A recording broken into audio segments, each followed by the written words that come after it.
Hi guys, welcome to Scott Family Homestead. I am Christine, and I am the mom to four littles. They're aged 11, 9, 6, and we just had our 3-year-old's birthday, so that's why the house is decorated in all the pinks. I am working through some tomatoes, but today we're primarily going to be talking about budget tips, some things that have changed in our life recently, things that we've been doing to stay pretty frugal, and some changes that we've had to make recently. While I do this, I'm working through a whole bunch of tomatoes. I've got more on the table back there behind me. Basically, I'm going to freeze them whole. I'm just coring them, putting them into freezer bags. I've got scraps for the pigs here. When you pull frozen tomatoes out of the freezer, the skins slip right off, which is super handy when you're trying to make something that you need to get rid of the skins for. So whether you're making sauce or these are going to probably be crushed tomatoes, we'll be able to just pull all that skin off and go straight to making the product instead of having to blanch and cool and peel every one of these tomatoes.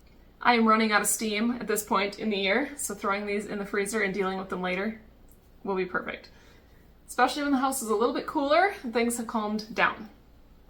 So while I work on this, we're going to talk a little bit about finances. It has been a wild year for us, but let's start by backing up a little bit, especially for those of you that are new, kind of explain who we are and how we got here before we get into too much.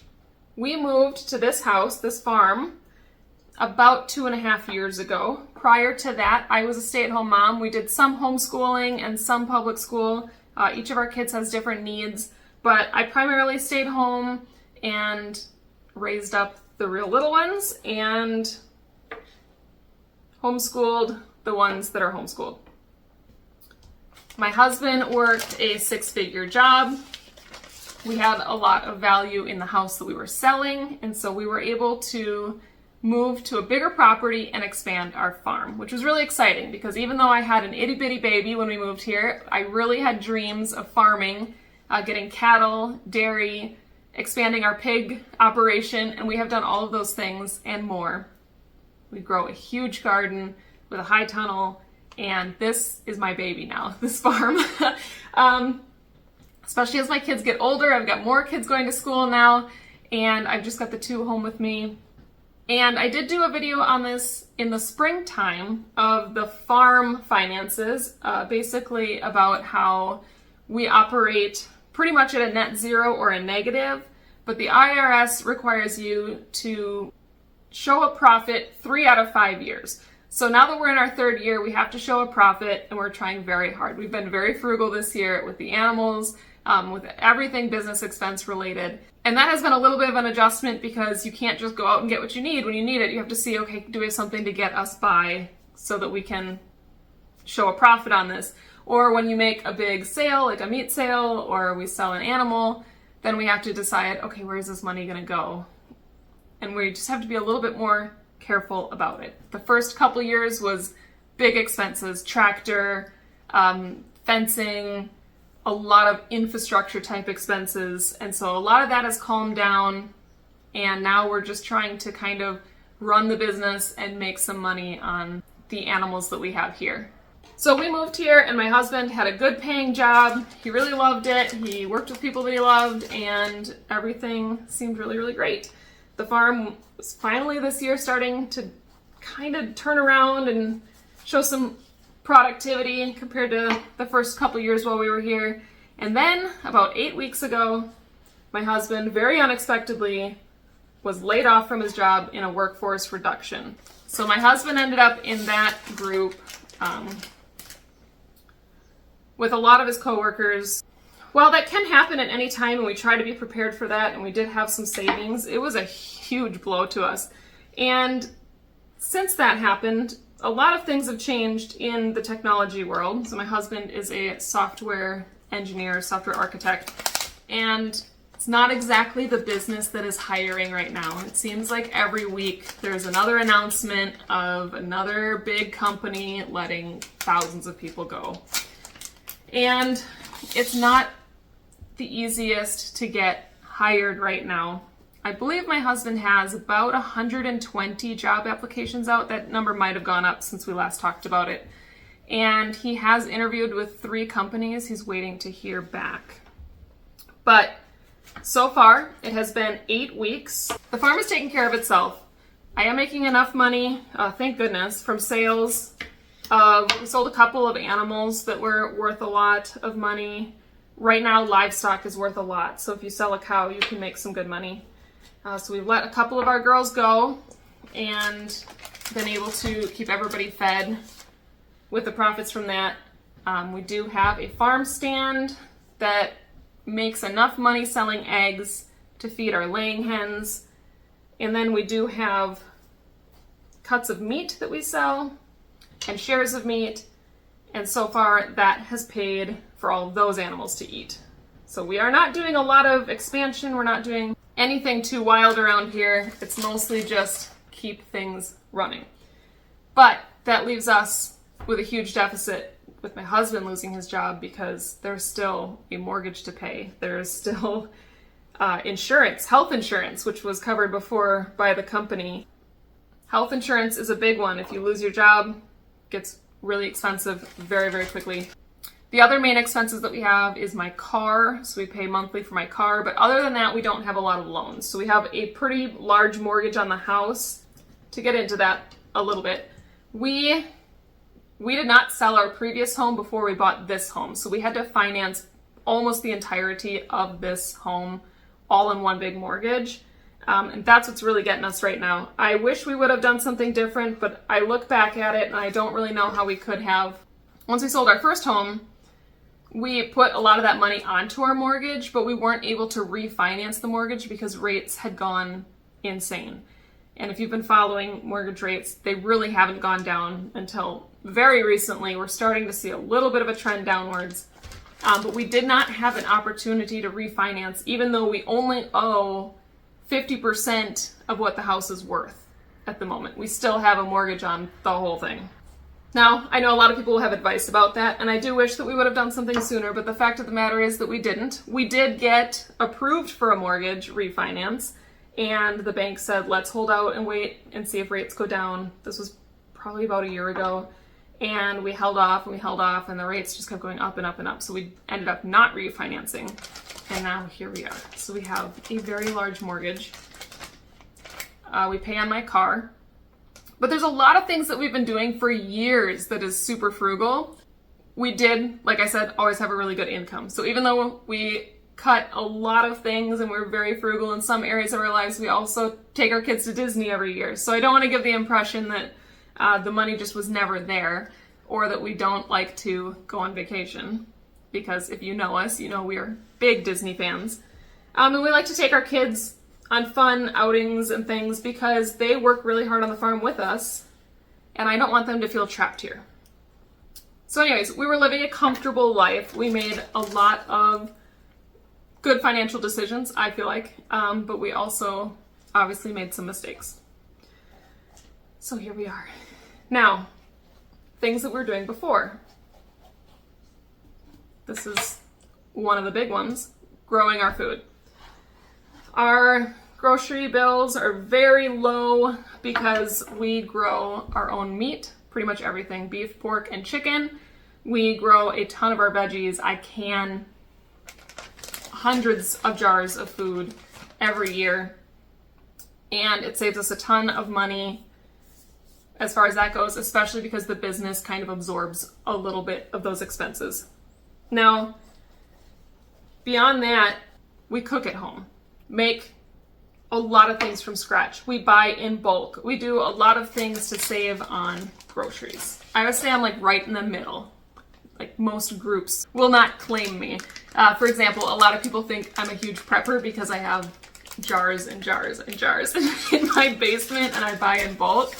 But the preppers would not like me because we literally will run out of toilet paper and have to run to the store to get toilet paper because we don't buy every household good in bulk. We don't usually worry much about what's to come. The reason that we have food in bulk is because it's cheaper to buy things in bulk, and because I can things when they're in season and then we use them later. So I don't really consider myself a prepper, although we're fairly prepped for things like this. And that's a good conversation to have too, is prepped can mean just for job loss. It can mean for exactly what we're going through. It doesn't have to be apocalypse style prepping. But if that's your jam too, that's all right. Whatever makes you comfortable and feel prepared, go for it. With that being said, we do have a good food stockpile. We're pretty good on food.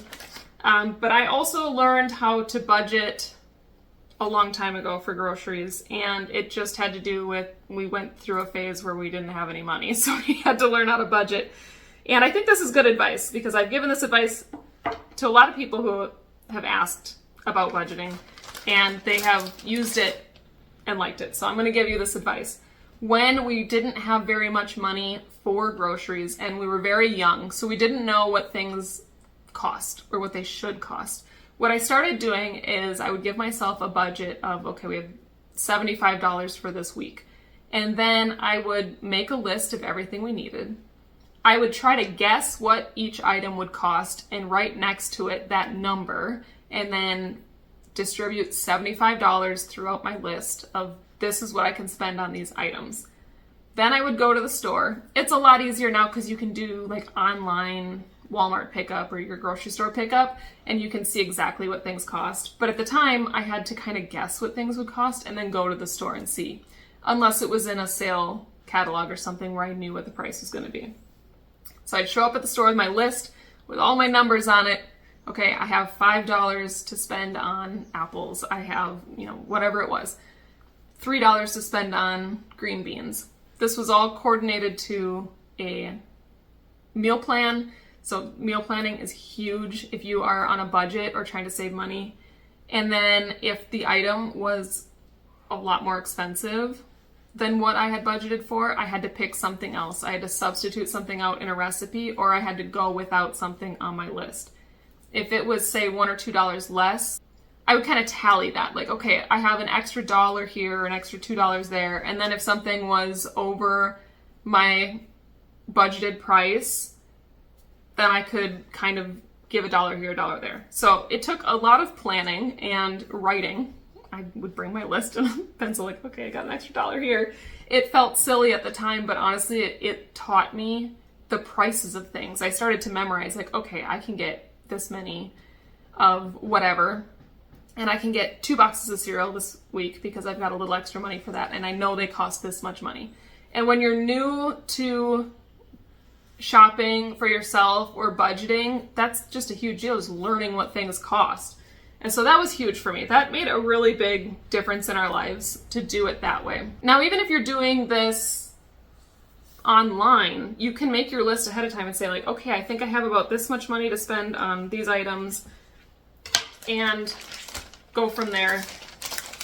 But that really taught us to be frugal with our groceries.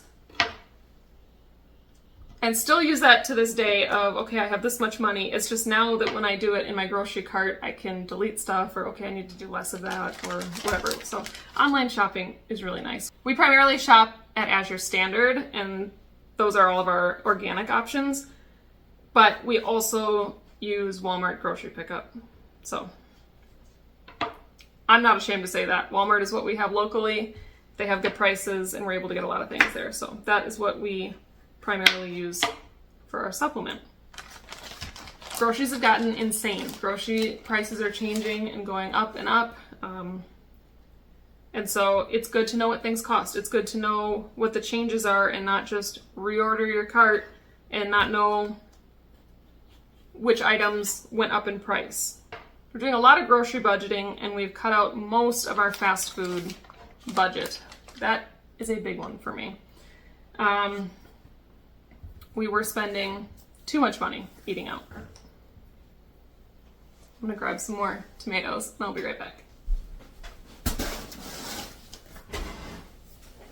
These Dad Sunset tomatoes are so cool. They've got to be one of my favorites this year. They are such a deep orange. Doesn't fully come through on the camera. It's kind of washed out in here, but really, really like these. But our big producers, our big ones this year have been the mortgage lifters. So most of these are a pound or more, which makes it difficult to stick in these bags, but that's okay. All right, so other things that we did, we just went without a lot of things. I cut everybody's hair. My husband, my kids, I cut my own hair. It's probably obvious. And the dog. I bought a decent razor. It wasn't like top of the line, but it wasn't the cheapest of the cheap either. And it paid for itself really quickly. So I do that. We do unpaper towels. That has always been a big one for us because for a lot of years we didn't buy any paper towels. We do buy some now, and my husband is really guilty of using them way too often. But we buy them to clean up the cow for our dairy needs, just because it's cleaner and easier to handle than using cloth every single time for that and then getting it washed and making sure it's clean enough. So we primarily don't use paper towels. We cloth diapered for many, many years. Those were paid off pretty early on in the whole thing because we cloth diapered 3 kids all the way through, and then our youngest, Savannah, we cloth diapered for about a year. We have gotten into more convenience diapers with her as of late, but we use cloth diapers when we run out or when we can. But right now, just the work of the farm and the extra laundry, it got really overwhelming. She's mostly potty trained now, but for those occasional times, like nighttime, we do use disposables. We buy clothing on sale or from the thrift shop. Most of my clothes are from high school, college days. We do not spend a ton of money on new clothes, and anything that we can find a deal on, I'm gonna shop for a deal. I'm gonna add it to an Amazon list and watch the price on it for a while. I do like now in the Amazon app, you can ask the little like AI helper, like show me price history, and you can see if it's been cheaper. I really like that. That's a super helpful tool. I think you have to have the app to be able to do that. But once I learned how to do that, now I don't have to watch prices for a really long time. I can see like, okay, in the last couple months, has this been lower? And if so, I'll wait. We did have to make some changes once my husband lost his job. The number one thing that you can do, and I recommend everybody do this as often as possible, check your subscriptions, cut out anything you're not using. We had Hulu Live and Disney Plus, and we had Spotify, and all of those we got rid of. With the Hulu, I did make a mistake on that one. I did pause your subscription, and I figured in 6 weeks we would have a better handle on things, and I was really hopeful that my husband would have a job. They do not tell you when your subscription pause is done. They just kick it back on and charge you. So after 6 weeks, I got an email, welcome back, and I had been charged like $90, because that's what Hulu Live and Disney Plus combination costs. And so that was a huge hit. I really regret not following through with that one. So if you do pause a subscription, put the date on your calendar so that you remember, like, okay, if I need to continue the pause, I have to do it before this date, before they charge me. So we have 30 days to enjoy Hulu, and then that's going on pause again. Because you can't cancel it like in the middle of a cycle, or you can't pause it in the middle of a cycle. You gotta wait for the 30 days to be over. So that's kind of disappointing, and that was a bummer, but live and learn, I guess. One of the other things that we always did with our subscriptions, which makes this really easy, is anything that we're paying monthly that is a consistent fee. So that includes our internet, our phones, our TV, music, anything like that goes on its own credit card. So we know exactly what that credit card payment is going to be every single month. I'm crazy. I have a spreadsheet where I put like budget for everything, like all of our expenses. But it's hard to keep track of like groceries separate from gas, separate from eating out. So we use credit cards for that, and then we pay the credit card off at the end of the cycle every single month. So we have our one credit card that's all of our reoccurring charges, and then that's an easy one to look at, like, okay, what can we get rid of? Okay, we can't have less of a cell phone plan, we can't get rid of our internet, things like that, but we could, okay, we can get rid of Spotify, we can get rid of Hulu, but that credit card fee stays the same month to month unless we cancel something or add something. And it's all budgeted for in my spreadsheet. And then we have our other credit card that's like our spending credit card. So I have a budget for that every month that we do not go over. And that's all of our groceries, gas, clothing, like any eating out, like any expenses, vacation expenses, that all goes onto that credit card.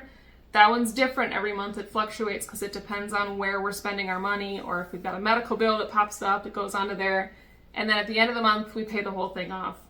And then in my spreadsheet, from there, it's all of our things that we pay through our bank account that we know about. So that's like my car payment, insurance payments, property taxes at the time of year when we pay property taxes. So nothing catches us off guard. It's all put into, I do 1 year at a time spreadsheet, and that will tell us exactly how much money we're gonna have at the end of the year. Okay, we have a little bit of spending money here or there.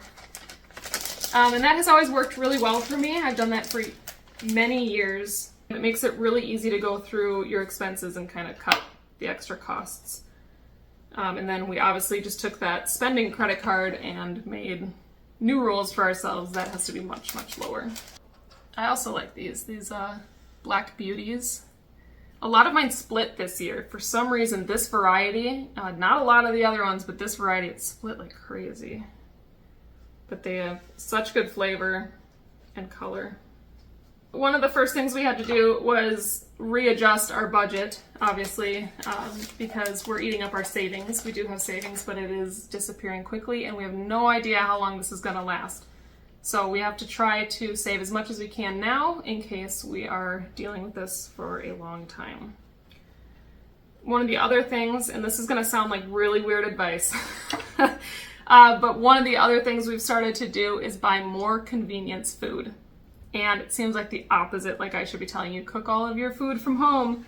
But honestly, there's also a mental health aspect to this, and cooking every single meal from home for a family of 6 is incredibly difficult. And we're already in a really rough spot mentally, just dealing with the stress of everything that is going on. Sometimes having a frozen pizza to throw in or a frozen lasagna to throw in saves me from running into town and getting McDonald's, Culver's, whatever it is, because for our family to eat at Culver's, that's our favorite fast food restaurant, but it is over $50 every time for us to eat there. And it's not food that's great for you.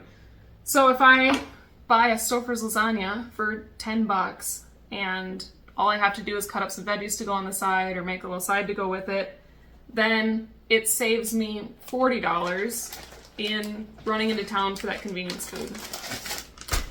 This is especially important like when we have football nights. I've got 2 kids playing flag football this year, and so on those nights, it's chaotic. And sometimes if we don't have something that I can just throw in the oven really quick, then we're gonna end up eating in town, and it's not gonna be cheap. So to cut out our fast food spending, we actually had to add more processed foods, more quick and easy foods, stuff I can throw in the air fryer, stuff I can throw in the oven to our budget. I know it seems crazy, and I'll probably get a lot of kickback for that, but I know that I should be cooking more from home, but I already cook breakfast and lunch and most of our dinners from scratch, and something's got to give. And if I've learned this about myself, if I do not have anything here that is quick and easy for my family to eat, we will eat fast food, and it's going to cost us way more money. The last thing that I would say, and somebody had suggested this in a video and we had already done it, but I want to acknowledge it because it's also really important, is just do a bill audit. Sit down and go through your bank statements from the last couple months, figure out anything at all that can get cut, and then call your insurance agent or search around for insurance, try to get that down. That's a huge expense for us. I mean, astronomical between car insurance, the homeowner's insurance. Then we have our camper, which we are trying to sell. All of that kind of stuff is insured, and it costs so much money to insure things. Insurance is wild. So that's definitely a spot to try to get some cuts. We've not been successful in lowering our insurance costs at all, but it's definitely something to try if you're in a tough spot. Beyond that, now is my time to ask you guys if you have any suggestions for a family that went from a really good income to nothing at all. We do have a couple of plans in mind if my husband does not get a job soon. Some other options like me returning to work, which is hard because I've been a stay-at-home mom for a long time. He could get a different type of position. But he's the one with the experience to get a good paying job that could really pull us out of this position. So we're holding out on having him take a low paying job somewhere that still won't cover the bills while we still have a little bit of savings. But if it comes down to it, we'll do whatever we have to in order to keep our house. It's weird to even say that because I never in a million years would have thought we'd be in this position, but here we are. We listened to everybody and we built up a good savings account and we had the money there. So we're very fortunate in that. I know not everybody can do that, but it is very disheartening to watch that just disappear to daily expenses when you had ideas for that. Like, oh, we want to invest in something, or we want to expand to this, or we want to, next year we can do this for our farm, or we can get this animal, or we can take the kids to go do this when they turn whatever age. Like, we just had, we had plans for that money, and it's really, really sad to watch it all disappear, and at some point it's going to run out. So it has been a rough one for us. It has been very stressful. Lots of job applications. You would think that we have a lot of time now that my husband is not working, but everything has been chaotic. Everything has been really intense. I've started doing more videos. I appreciate every one of you that watches my videos because this is an income for us. It's not a huge income. It's not going to cover the mortgage, but it does help, especially if you share the video, comment on the video. They have the new hype thing. If you hype the video, it really helps our channel. And it is helping us, at the very least, feed our animals and feed our kids. So I appreciate you guys very, very much for that. But we have started to really, really hustle. We're not letting any food go to waste. Everything's getting put into jars. We've been busier than ever just trying to survive. So while I would love to say, oh, my husband's home and we're really enjoying the kids and we're having a great time, like, the stress is so high that it's not that kind of vacation. It sounds like, oh, well, if you were off of work for a couple months, we could do this or we could do that. But I mean, there's no money to do anything and there's no time to do anything because we're hustling on the farm trying to get any additional income out of it that we can. So it's really been quite a wild ride in that respect. Plus applying for over 100 jobs, interviewing for jobs, all the things that go along with that is also very time consuming. So with that said, I'm always looking for advice. I do value the opinions in my comment section. Please be kind. But we are willing to hear you out if you've got any advice, any ideas. There's only so much we can do at this point. We can't refinance our mortgage. We can't get rid of the really big expenses right now. So we have to kind of cut everything else. We have looked into refinancing. We did ask about it. Amortizing or changing the mortgage, but our mortgage doesn't qualify for that. So we have reached out to the bank. We have tried to figure out what we could do for that, and there are not options at this point for that. So we just need to prioritize the big expenses and just keep on keeping on, do what we can. And for every single one of you who has stopped by, said hello, shopped the farm stand, bought some meat, it all matters. It really, really does. You are super important to us and all of it matters. Every little thing. So we do appreciate you guys very much. If you have any advice for us, leave it in the comments.